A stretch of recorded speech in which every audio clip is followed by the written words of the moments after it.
La última conferencia del ciclo, que corresponde a principio de invariancia de norma en teoría de campo cuánticas.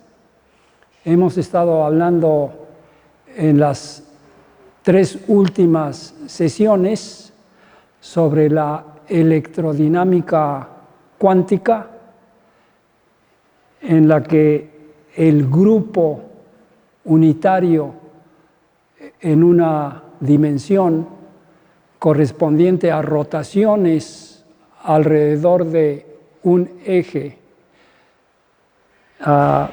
es el que describe las transformaciones de norma de la mecánica cuántica como un cambio de fase en las funciones de onda, en la que esa fase depende de la posición y el tiempo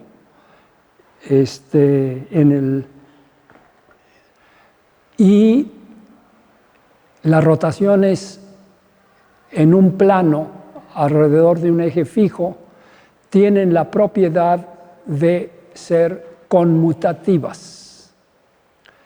Las conferencias siguientes fueron sobre el campo de Young y Mills, en el que interesaba entender la conservación de spin isotópico. El spin isotópico es una propiedad vectorial que distingue, por ejemplo, entre neutrones y protones, o entre electrones y neutrinos, y está basado en el grupo de rotaciones SU2 con la misma estructura que el spin de rotación del electrón.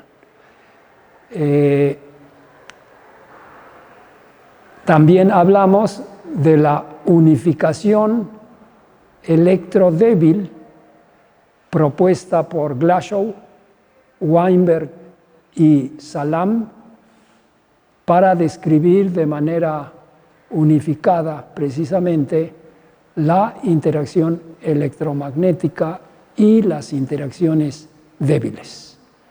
Y el grupo de transformaciones de norma correspondiente es el producto de las transformaciones de U1 asociadas al electromagnetismo y la SU2 asociado a los leptones. En el caso de la interacción nucleón-nucleón, el spin isotópico es una simetría aproximada, no una simetría que valga en general.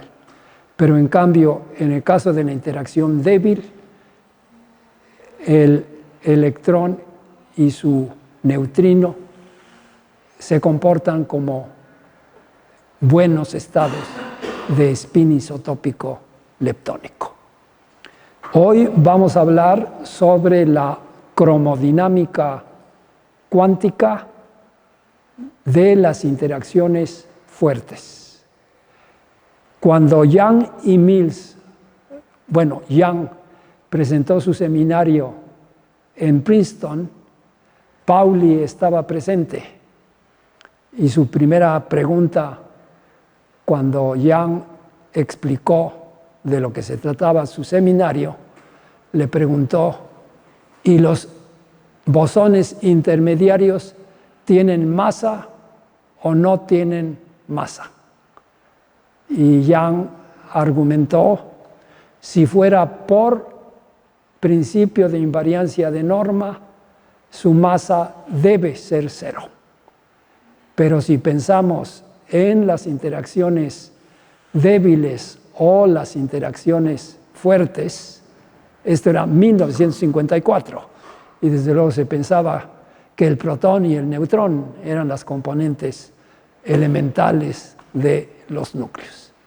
Entonces, el corto alcance de la interacción débil, que de acuerdo con la teoría de Fermi era una interacción puntual de alcance cero, implicaría una masa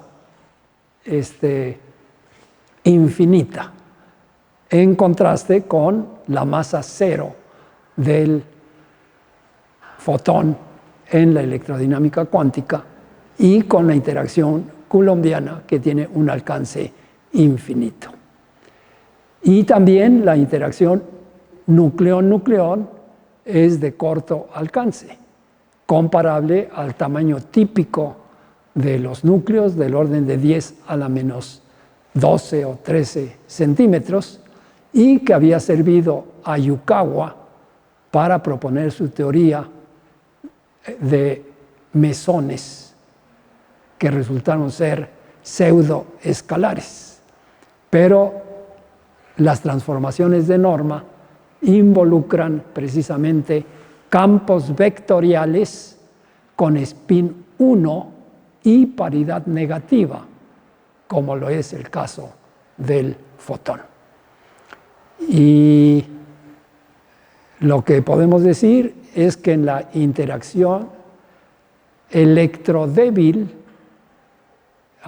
Weinberg y Salam introdujeron un elemento nuevo que no se había considerado en el 54 y que fue el de rompimiento de simetría a través del mecanismo de Higgs, que fue estudiado en 1958. Pero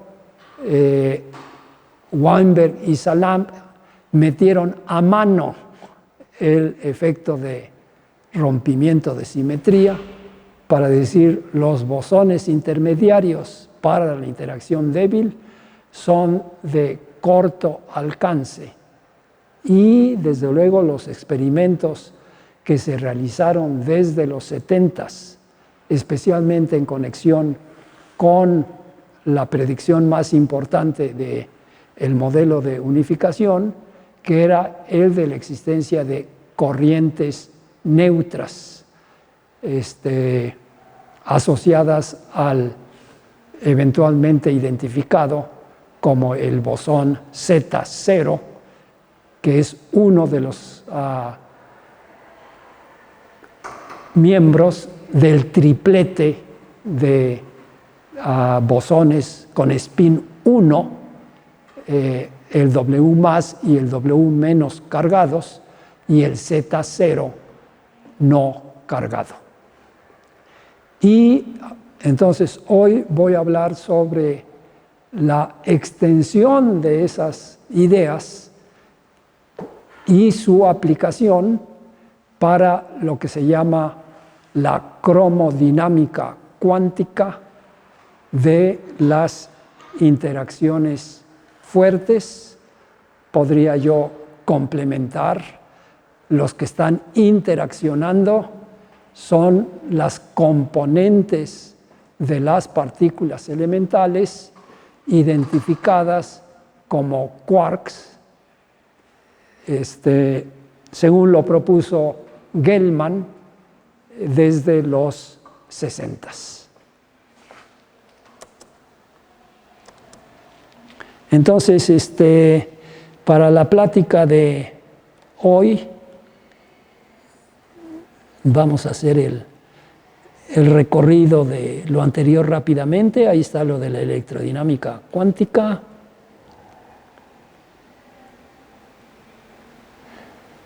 Ahí está la parte de la discusión previa de lo que es el spin isotópico en el caso nuclear. La propuesta de Young y Mills.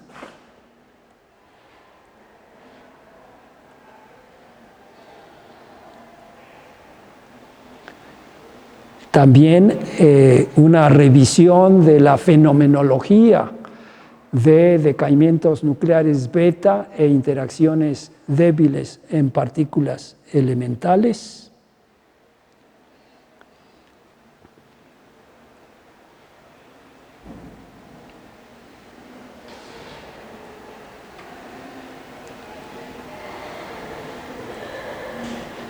Incluyendo la formulación de la ley universal de Fermi para las interacciones débiles, incluyendo desde luego los efectos de violación de paridad,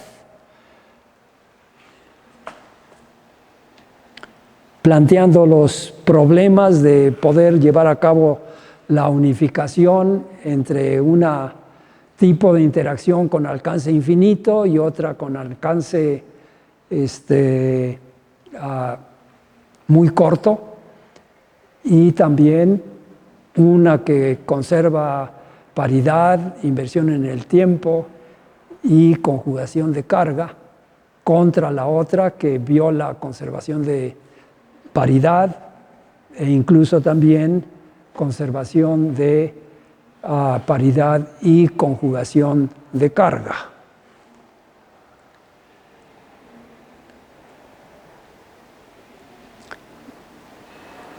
Y también de los grupos que se habían identificado.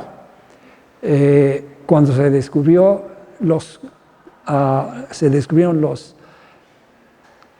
el modelo de octete de Gell-Mann, se utilizó el grupo SU3 de lo que ahora se llama sabor. Y se tenía conocimiento del electrón, el muón y el neutrino. Y entonces se tenía una clasificación en términos de tripletes. Tripletes que son la base detrás de la clasificación en el modelo de octete de Gell-Mann y Nejemann para las partículas elementales a fines de los 50. Para 72 se había reconocido experimentalmente a través de los trabajos de Lederman y sus colaboradores, de que el electrón tiene su neutrino y el muón tiene su propio neutrino.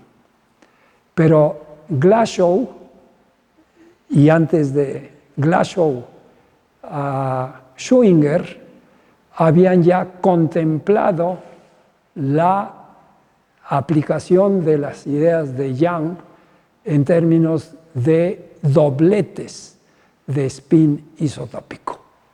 Entonces, por esa razón, en la unificación electrodébil se utilizó el grupo SU2 de spin isotópico leptónico.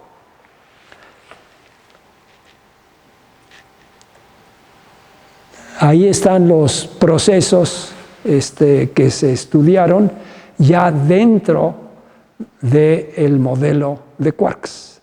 Entonces, en vez de hacer las cosas en términos de neutrón y protón, se hicieron en términos de las componentes de los protones y neutrones, es decir, los quarks, el down, el up y los bosones intermediarios, tanto cargados como no cargados. Y no voy a discutir más detalle de aquí, eso ya se presentó en la ocasión anterior, pero ahí están.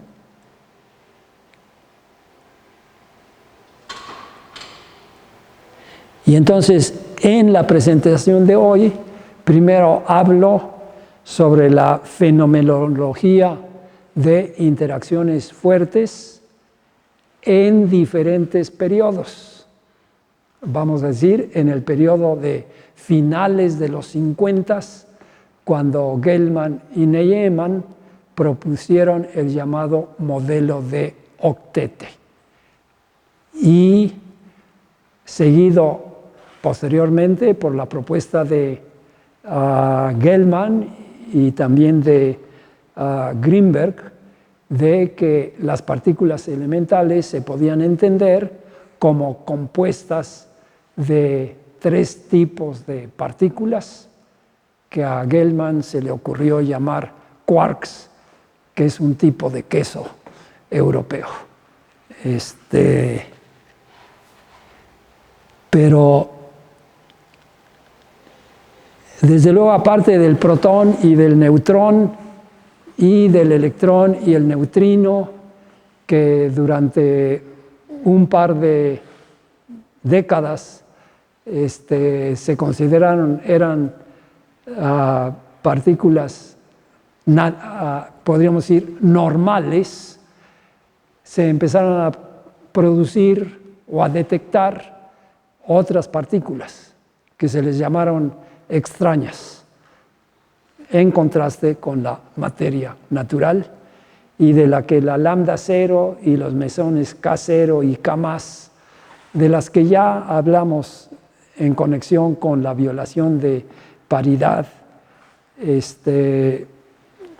son las primeras que se conocieron, pero posteriormente y especialmente a través de la producción en aceleradores desde la década de los 50 y de manera creciente en los 60 y 70 se produjeron estados masivos de partículas que pertenecen, podríamos decir, son como estados cada vez con mayor excitaciones de los que se conocen en la naturaleza. Desde luego, estos que vienen en rayos cósmicos también existen ya en la naturaleza. Y bueno, aquí están tanto los mesones como los hiperones. La clasificación de leptones es por ser ligeros, de bariones e hiperones por ser pesados, y los mesones como intermediarios de la interacción nucleón-nucleón fueron propuestos por Yukawa, pero después se han encontrado mesones entrecomillados cuyas masas son mayores que las del protón y del neutrón.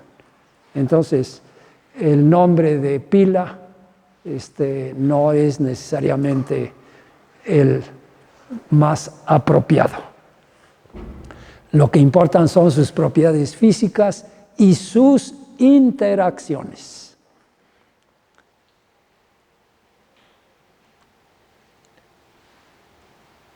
Desde luego, a estas partículas se les pudo asociar también spin isotópico, y la nueva propiedad que se propuso fue la de extrañeza, o una combinación que se llamó hipercarga. Y el modelo de octete de Gell-Mann y de Nejemann hacia 1958 presenta la clasificación de estas partículas para B igual a 1 como número bariónico. Se tiene el protón-neutrón, que es un doblete de spin isotópico allá arriba con spin 1 medio y proyecciones más 1 medio y menos 1 medio en el eje horizontal, y la extrañeza a lo largo del eje vertical, y su contraparte para los mesones pi menos, pi 0, pi más, que son la materia natural intermediaria de la interacción entre nucleones.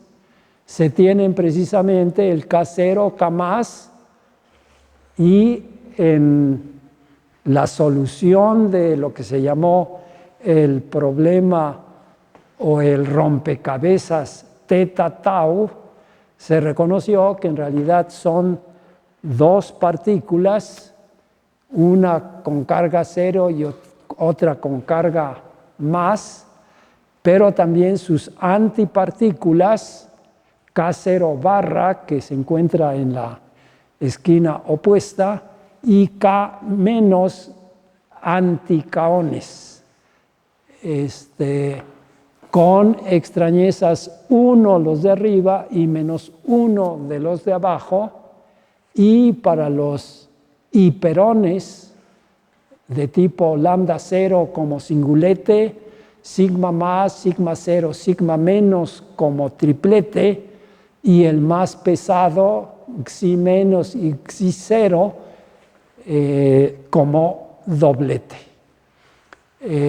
Entonces se tiene el octete de bariones y el octete de mesones, que Gell-Mann entonces utilizó, y él razonó de la siguiente manera. El grupo detrás de esta simetría es el grupo SU3, ¿verdad? Y entonces quiero volver a repetir, en la electrodinámica es el grupo unitario, ¿verdad?, con un solo parámetro, y corresponde a rotaciones en un plano alrededor de un eje. Pero el grupo SU2 es el de rotaciones en 3 dimensiones. Y para este otro, Gell-Mann utilizó el grupo SU3, que vienen a ser como rotaciones en 4 dimensiones. Y la representación básica tendría que ser un triplete. Y entonces, esa representación es la que Gell-Mann dijo corresponde a las componentes de estas partículas y a las que bautizó con el nombre de quarks. Entonces, el valor predictivo que tuvo su modelo llevó a la predicción de que debía de existir un decuplete que se formaría haciendo colisiones entre los mesones y los bariones. Y entonces, por ejemplo, de NP bombardeado con piones, se debería de formar T igual a 1 y T igual a 1 medio, un multiplete con T igual a 3 medios, que sería un cuádruplete, y que corresponderían a una resonancia de protón con pi más o de neutrón con carga 2, y luego una con carga 1, que podría ser protón con pi 0 o con componente de neutrón con pi más. Y luego habría uno con carga negativa, que sería de neutrón, uno neutro, que sería de protón con pi menos o de neutrón con pi 0. Y finalmente un estado con carga negativa, que sería de resonancia de neutrón con pi menos. Y luego se tendrían de partículas con extrañeza 1 y después, o menos 1, con extrañeza menos 2, que serían excitaciones de las sigmas o de las xis, ¿verdad? Pero lo que vendría a coronar las cosas sería una partícula que tendría, que sería un singulete, que tendría extrañeza menos 3. Y todas estas resonancias barión-mesón serían de spin a 3 medios. Spin de rotación, ¿verdad? Y paridad positiva, porque tendrían un momento angular orbital también. esta partícula que se llamó omega menos se vino a descubrir en el 63. Y esto es lo que le dio el premio Nobel a Gell-Mann, pero además ya la confianza de decir, agarro en serio el modelo de quarks. Pero había una dificultad de que los quarks tienen que ser fermiones con spin 1 medio. Y, desde luego, todos los bariones son partículas con spin 1 medio. Los piones son mesones pseudoescalares con spin 0 y paridad negativa. Entonces, estos se formarían con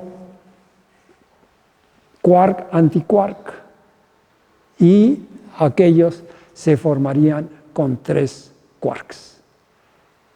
Pero aquellos, por ser de spin 1 medio, tienen que obedecer el principio de exclusión de Pauli.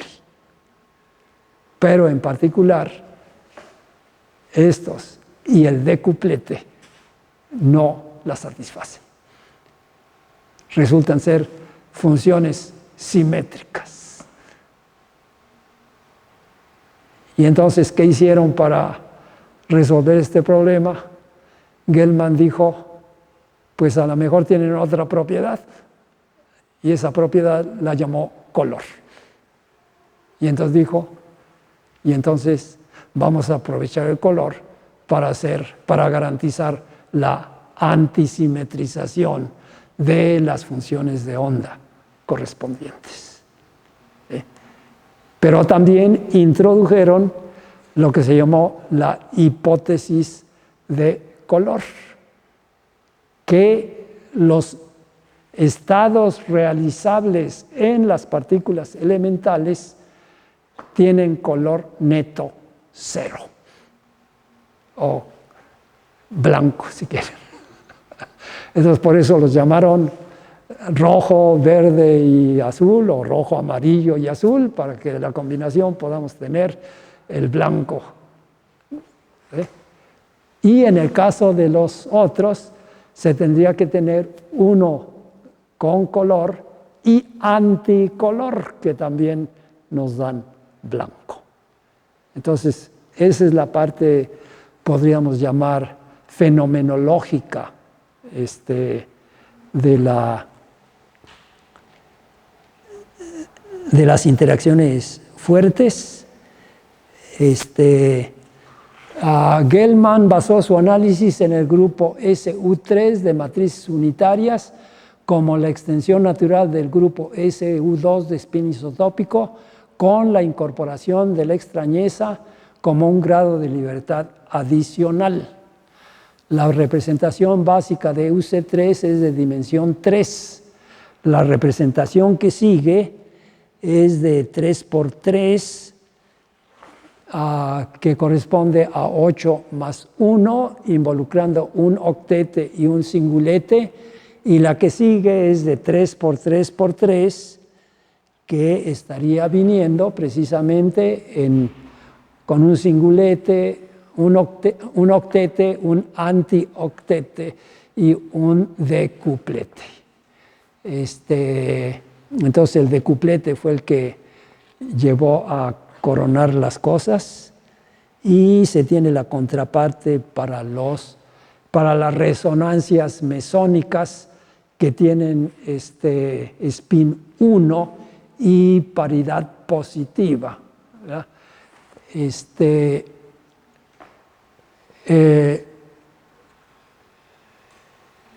Ok, ahí no le voy a entrar en los detalles.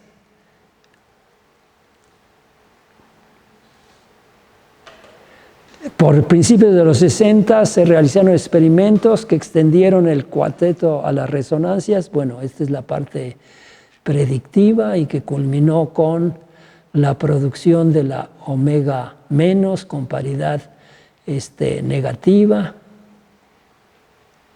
y también la contraparte de un octete de resonancias mesónicas.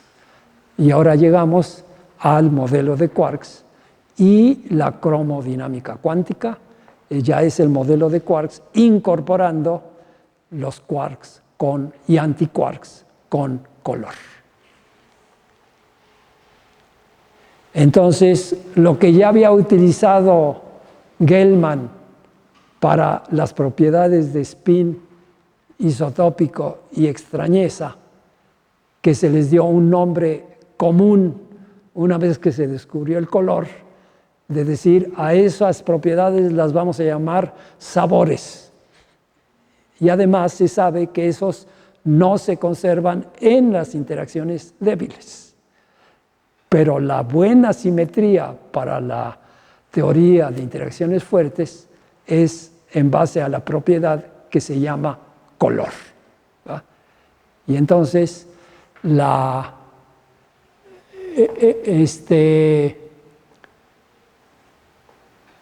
aquí, como estamos hablando de Gell-Mann, es todavía la parte de las en base a sabores. Entonces, por eso está spin isotópico, está el up y down, como el neutrón y el protón, spin isotópico 0 y extrañeza -1, S como el hiperón. Entonces, protón, neutrón y la lambda 0, cada uno tiene propiedad de spin isotópico, pero no tiene extrañeza, y el otro tiene extrañeza, pero no tiene spin isotópico. Pero a partir de esas ya pueden generar las otras partículas, ¿sí? Entonces, desde luego, una de las cosas que se tuvo que meter fue, pero estas partículas necesitarían tener cargas no enteras. 1/3 o 2/3, menos 1/3 o menos 2/3. Pero la hipótesis de color también era para decir, eso ocurre allá dentro de las partículas, ¿verdad? Pero las partículas no las vamos a poder tener afuera, así de a solita, decir, aquí tengo un quark nada más. Entonces, bueno, ahí está la composición en términos de quarks, tanto de los bariones como de los mesones, y las resonancias correspondientes.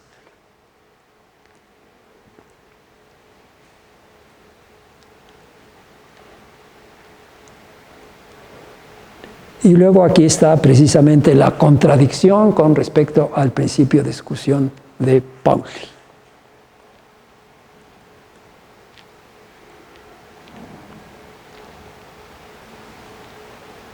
Entonces, hay que tomar en cuenta la antisimetría incorporando todos los grados de libertad, ¿verdad?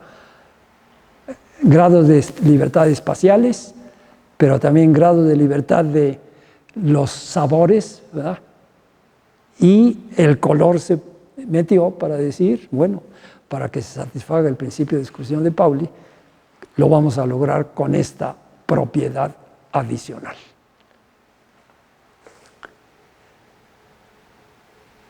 La propuesta adicional de Gell-Mann y Grimberg para resolver precisamente el problema de la estadística y el comportamiento fermiónico, ¿verdad?, de los bariones, entonces se hizo a través de lo que llamaron la propuesta de que las componentes tienen una propiedad adicional que se llama el color y que puede tomar 3 valores posibles, rojo, verde y azul, para los quarks, y antirrojo, antiverde y antiazul para los antiquarks.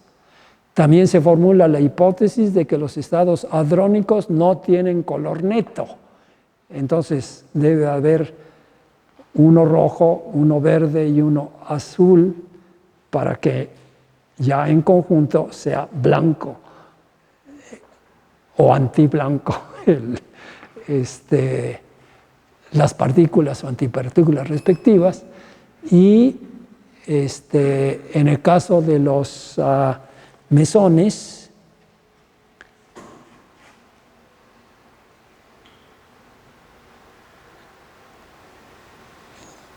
Los quarks están formados por rojo antirrojo, verde antiverde, azul antiazul, o combinaciones de ellas. Los estados de color deben ser complementarios a los estados de los otros grados de libertad para ser compatibles con el principio de exclusión de Pauli. Entonces, en este punto es importante distinguir entre los grados de libertad de spin isotópico y extrañeza, a los que se denominó como sabores, y el nuevo grado de libertad de color.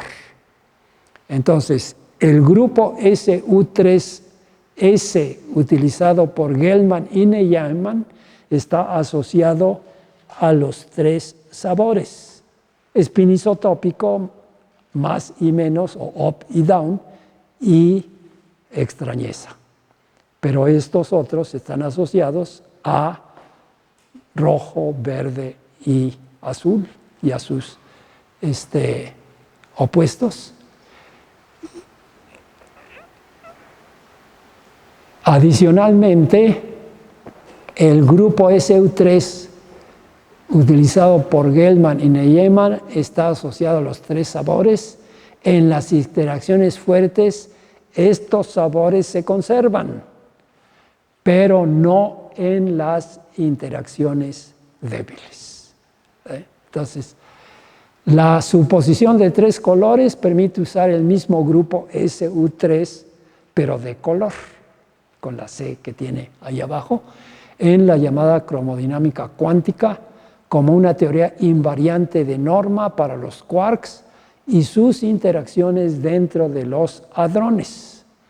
Gross, Wilczek y Politzer iniciaron el desarrollo de esta teoría desde principios de los 70s. La interacción quark-quark es diferente de la interacción nucleón-nucleón en términos de sus alcances respectivos. La interacción nucleón en los núcleos es de interacción corta, comparable al tamaño de los núcleos. Y es el valor de ese alcance lo que permitió a Yukawa estimar la masa de los intermediarios a través de la longitud de onda de Compton, que es h barra entre m, la masa del intermediario, veces la velocidad de la luz. Y entonces, en el caso de la interacción núcleo-nucleón y la interacción quark-quark, la de nucleón-nucleón es de corto alcance, pero en el estudio de las interacciones quark-quark, para entender la estructura de las partículas elementales, se llegó a reconocer que el alcance es infinito. Y entonces aquella discusión que tuvieron Pauli y Young cuando dio su seminario en Princeton, le dio la razón a Young. Pauli había trabajado aquello y él sabía que en el caso de invariancia de norma, la masa de los intermediarios debe ser cero. En el caso de la unificación electrodébil, lo que ocurrió fue que el mecanismo de rompimiento de simetría es el responsable de que los bosones intermediarios adquieran una masa y el alcance sea muy corto. De hecho, 3 órdenes de magnitud más corto que el de la interacción nucleón-nucleón. Pero en el caso de la interacción quark-quark, lo que llegaron a establecer es que es una interacción de alcance infinito. que voy a ilustrar dentro de un momento, pero es nada más para dejar por sentado que esta es la consistente con la requerida por el principio de invariancia de norma. Y entonces, mientras en la unificación electrodébil se tuvo que invocar el rompimiento de simetría, en las interacciones fuertes no. Pero también conviene destacar la diferencia entre la electrodinámica, en la que el fotón tiene masa cero y el alcance es infinito, en comparación con el caso de los quarks, que tienen también, de acuerdo con la invariancia de norma, masa cero, y la interacción entonces es infinita. Desde luego hay que reconocer que en partículas elementales ha habido más de una ocasión en que la gente estaba analizando las cosas de una manera y se toparon con pared. Y entonces tuvieron que reexaminar las cosas. Desde luego, la violación de paridad en las interacciones débiles es el ejemplo más notable. Experimentalmente también, en los 70s, había una predicción abierta. Cuando Glashow dijo, hay un neutrino del muón, entonces él consideró que habría que restablecer de que las cosas vienen en parejas. Durante mucho tiempo se estuvo considerando, era el electrón, el muón y el electrón. Y por eso cuando se descubrió la lambda, se dijo, bueno, pues está el neutrón, está el protón y está la lambda. Y entonces ahí iban de tripletes. Pero cuando se descubrió el neutrino del muón, entonces Glashow dijo algo que Schrödinger ya había dicho y que yo dije, es lo que vale. Porque vienen como dobletes de spin isotópico. Pero él dijo, por otra parte, la analogía de leptones y de bariones ha sido útil. ¿Y qué tal si la extendemos ahora a leptones y bariones, pero por lo que se refiere a sabor? Y entonces Glashow dijo, debe de haber otro quark. Y a ese también lo bautizaron desde antes y dijeron, ese va a ser encantador. El encanto se descubrió en los experimentos de Richter en Stanford y de Ting, uno con colisiones de electrón y los otros con colisiones de hadrones. Y entonces fue precisamente lo que Richter llamó la psi, el mesón psi, pero que Ting llamó la J, pero en realidad la J es el símbolo para clavo en chino y forma parte del apellido de Ting.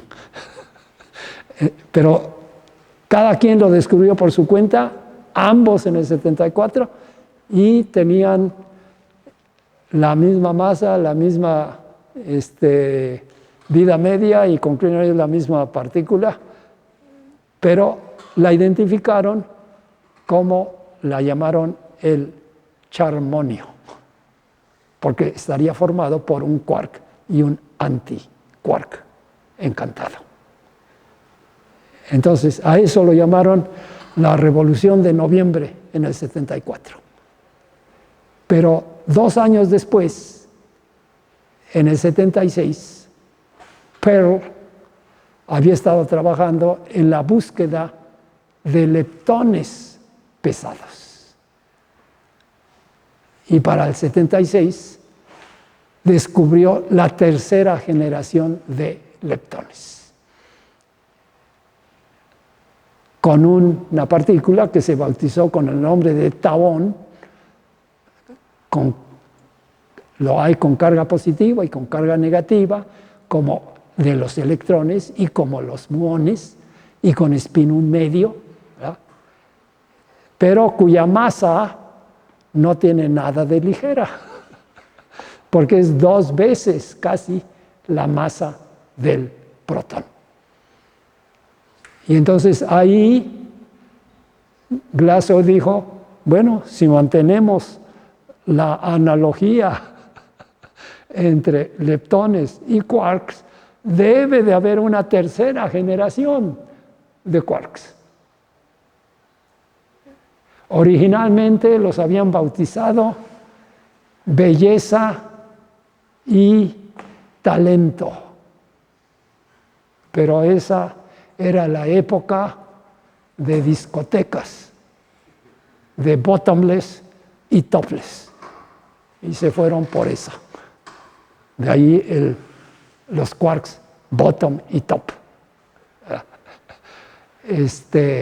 que estuvieron buscándole durante algún tiempo. El top se vino a producir en Fermilab hasta finales de los 90. De todas maneras, quiero seguir adelante y hablar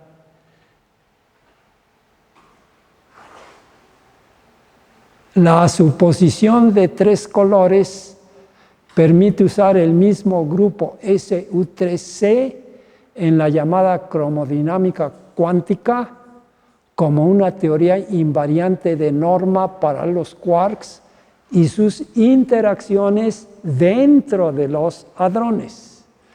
Gross, Wilczek y Politzer iniciaron el desarrollo de esta teoría desde el principio de los 70.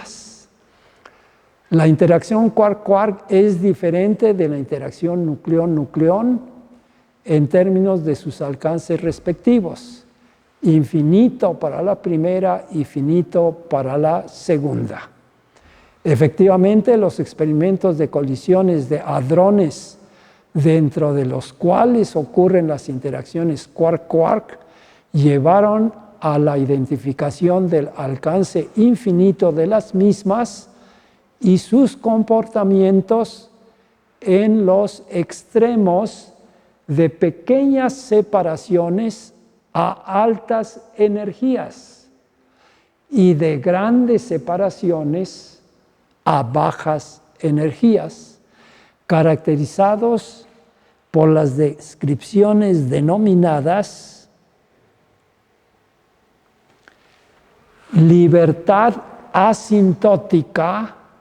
Eso es lo que ocurre para altas energías y distancias muy pequeñas. Y esclavitud infrarroja, respectivamente, a bajas energías, pero a muy grandes distancias. En la primera situación, los quarks interaccionan como si fueran partículas libres para separaciones pequeñas y la fuerza entre ellos es nula. Entonces, esto justificó, por ejemplo, modelos en los que se pueden explicar las propiedades del protón y del neutrón en términos de sus masas, pero también de sus momentos magnéticos, ¿verdad? Tratando que son 3 quarks que tienen spin 1 medio, tienen tal momento magnético, y entonces vamos a ver cuál sería momento magnético no solamente del neutrón y el protón, sino de todos sus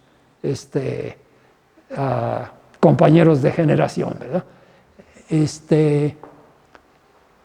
Para separaciones crecientes, la fuerza crece, y para grandes separaciones asegura el confinamiento de los quarks dentro de los hadrones. O sea, los quarks están condenados a estar adentro de las partículas. La comparación con la interacción electromagnética permite reconocer el alcance infinito común de ambas. La diferencia de ellas, entre ellos, se manifiesta en que en el vacío electromagnético tiene un comportamiento dieléctrico cuya polarización se traduce en el apantallamiento de la carga eléctrica. En contraste, el vacío hadrónico tiene un comportamiento de tipo paramagnético, y ahorita vamos a explicar con más detalle, que se traduce en un antiapantallamiento, ¿verdad? Si ustedes tienen una carga positiva, ¿verdad? Entonces esto va a producir polarización. Si hubiera electrones negativos y positivos, pues estos son atraídos por el núcleo positivo y los otros son repelidos, ¿no? Pero entonces esto va a hacer que el campo a distancias grandes se vaya a hacer cada vez más pequeño. Entonces, este es lo que se llama el efecto de apantallamiento en el caso de la electrodinámica cuántica. Y aquí lo que se está describiendo, lo que sucede es en el vacío de los quarks. Entonces también, otra vez, vamos a tener una carga de color. Y esta va a actuar sobre los otros quarks, pero va a haber también efectos allá eran de polarización, pero aquí son más afines a efectos de magnetización. Entonces se van a magnetizar, y entonces lo que tienen ustedes son imanes, ¿verdad?, cuyos campos mismos se están reforzando. Y entonces por esa razón, a grandes distancias, la fuerza se hace más grande. Entonces, y todo esto, desde luego, está apoyado por la teoría de campo basada precisamente en el grupo SU3, y existen también los problemas de la renormalización y de la regularización, y en la que otra vez Feldman, pero especialmente Hooft, tuvieron mucho que ver. Ellos son los que mostraron la renormalizabilidad del modelo electrodébil, sobre la que Weinberg y Salam hicieron mutis, y ellos dijeron: nosotros la metemos a mano. Y desde luego tuvieron la virtud de que pudieron explicar y predecir muchas de las interacciones de corrientes débiles, y también el rango de frecuencias de masas donde debían de buscar a los bosones intermediarios. Entonces, en contraste, el vacío hadrónico tiene un comportamiento tipo paramagnético que se traduce en un antiapantallamiento. La fuerza se va reforzando cada vez más en vez de irse debilitando. O intensificación de carga de color con el aumento de la distancia. En consecuencia, la fuerza eléctrica tiende a cero al infinito, pero la fuerza de color se intensifica a mayores separaciones. El alcance infinito de las interacciones electromagnéticas y entre los quarks tienen asociadas bosones intermediarios con masa nula. lo que se traduce en que son teorías de norma completamente consistente con el principio de invariancia de norma. Desde luego, la idea de Young y Mills es la misma. Hay una nueva propiedad, color, que se conserva y sus propiedades se sacan a través del principio de invariancia de norma. Son bosones vectoriales, ¿verdad? Con spin 1 y paridad negativa. El alcance infinito de las interacciones electromagnéticas y entre los quarks tienen asociadas bosones intermediarios con masa nula. Los últimos se llaman gluones y transforman el color de un quark en otro. Desde luego se tiene el antirrojo que cambia a rojo, el antiverde que cambia a verde, el antiverde que cambia a rojo, ahí la rayita de arriba a la izquierda no debe de ser,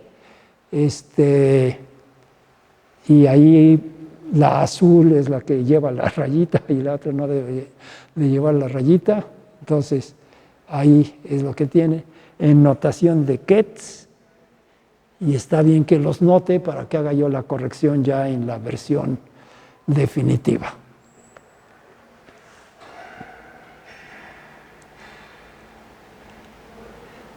Bueno, aquí está, en 1974 se descubrió la partícula por Richter, la Psi y la J, y ahí está desde luego otro ejemplo. Este es un mesón, ¿verdad? Pero tiene 3100 megaelectronvolts. Son 3 veces la masa del protón o del neutrón, y que se identificó como un mesón con la composición CC barra con C de charm, y este es el charmonio, ¿verdad?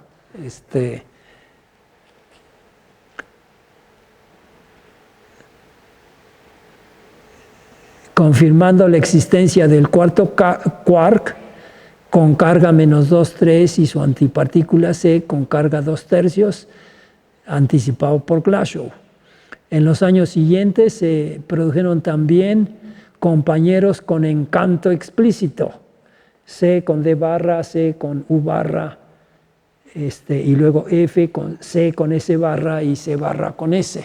Entonces así ya aquellos los fueron nombrando con letras del alfabeto sucesivas, ¿no?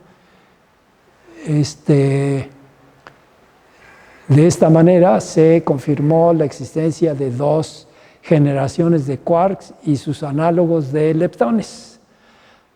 Inesperadamente, en 1975, Pearl descubrió otro leptón con spin 1 medio y una masa casi doble de la del protón en 2 estados de carga, y al que llamó tauón, tau menos y tau más, análogos a E menos y E más, y mu menos y mu más.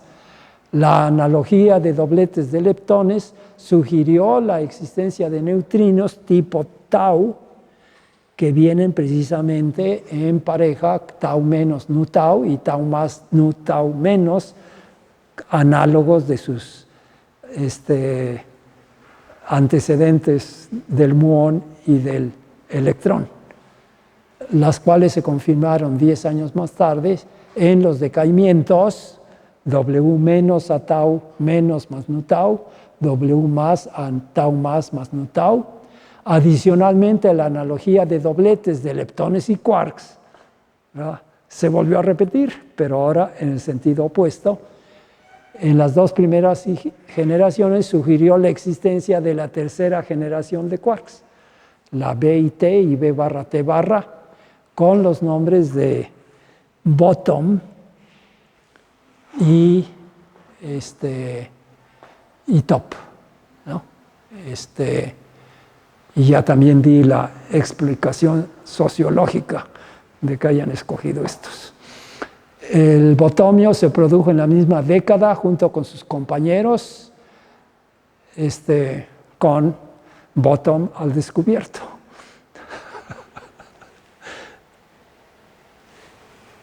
Y el toponio se produjo 2 décadas más tarde en Fermilab, y también sus compañeros TQ barra, incluyendo Q igual a B de Bottom. La partícula de Higgs se detectó en CERN en la segunda década del presente siglo. Y desde luego la configuración de los aceleradores en CERN se diseñó para poder hacer estos experimentos. Los descubrimientos sucesivos de la historia relatada fueron reconocidos en los años subsecuentes. Algunos muy rápido. Burton y Richter y Samuel Chung-Ting obtuvieron el Premio Nobel de la Física en el 76, 2 años después del descubrimiento. Ya se los dieron por sus trabajos pioneros en el descubrimiento de una partícula elemental pesada de un nuevo tipo, el encantado. Lederman, Schwartz y Steinberg obtuvieron el Premio Nobel de Física en el 88 por el método de rayos de neutrinos y la demostración de la estructura de doblete de leptones a través del descubrimiento del neutrino del muón. Pearl obtuvo el Premio de Nobel de Física en 1995 por el descubrimiento del leptón tau, en conjunto con Frederick Rines por la detección del neutrino. Aunque Rines y Cowan detectaron el neutrino del electrón desde el 56, a Lederman le dieron el Premio Nobel antes que a él. Y posiblemente si no lo hubiera obtenido Pearl, se habrían olvidado de él y no le hubiera tocado. A Cowan ya no le tocó porque ya se había muerto. Y luego a Gerardus Hooft y Martinus G.J. Feldman obtuvieron el Premio Nobel de Física en el 99, ¿verdad? Ellos fueron los que demostraron la renormalizabilidad del modelo electrodébil y también la renormalizabilidad para el caso de la cromodinámica cuántica Feldman, por elucidar la estructura cuántica de las interacciones electrodébiles y la renormalización de las mismas y de la cromodinámica cuántica. Para esta última fue trabajo de Feldman por sí mismo.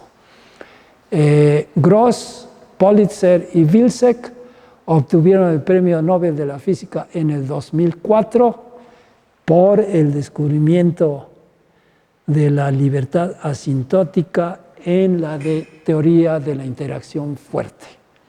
Y el Premio Nobel de 2013 fue otorgado a François Englert y Peter Higgs por el descubrimiento teórico de un mecanismo que contribuye a nuestro entendimiento del origen de la masa de las partículas subatómicas y que fue confirmado a través del descubrimiento de la partícula subatómica predicha por los experimentos Atlas y CMS en el Gran Colisionador de Hadrones de CERN.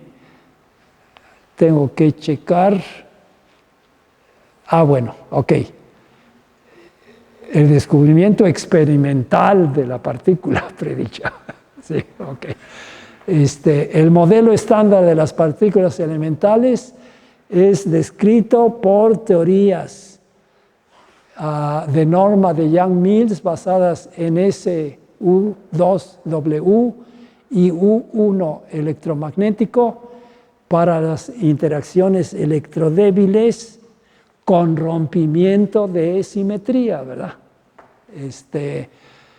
Que era el punto en el que Pauli dijo, no te creo, al seminario de Young.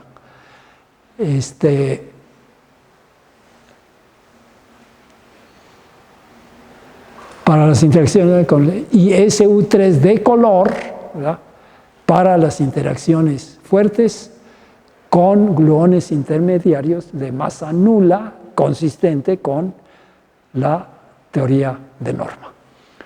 También ha habido propuestas de teorías de gran unificación de las interacciones fuertes, eléctricas y débiles.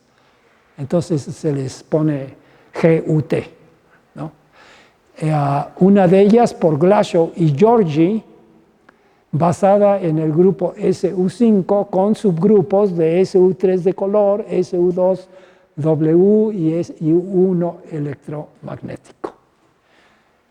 Incorpora transformaciones entre quarks y leptones. Ese es el nuevo tipo de transformaciones, ¿verdad? Se tienen, y también con la predicción del decaimiento del protón. Esto se había propuesto en los 70s, 80s. Yo tuve oportunidad de estar en Fermilab en el 86 y ahí estuvo Georgi y habló del SU5.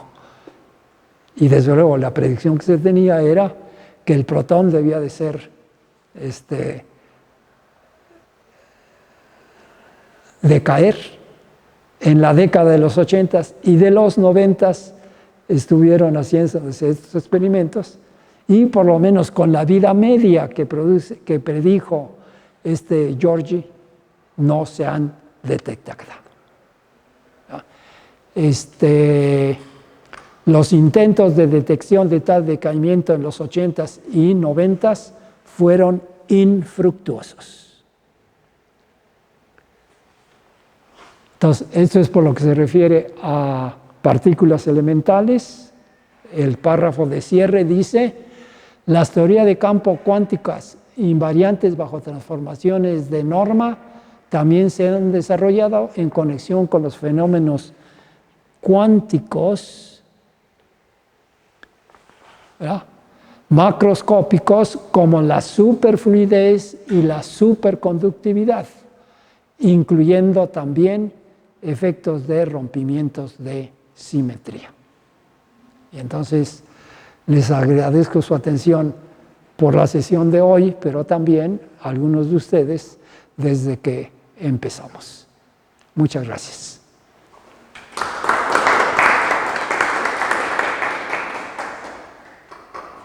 No sé si hay preguntas y no sé si va a haber otra actividad, pero en todo caso podemos platicar y seguir platicando, aparte de que se haya terminado el ciclo. Entonces, voy a llamar al compañero para que nos desarme esto. ¿No hay preguntas en este momento o comentarios? ¿Estefan? Ok. Entonces, voy y vengo.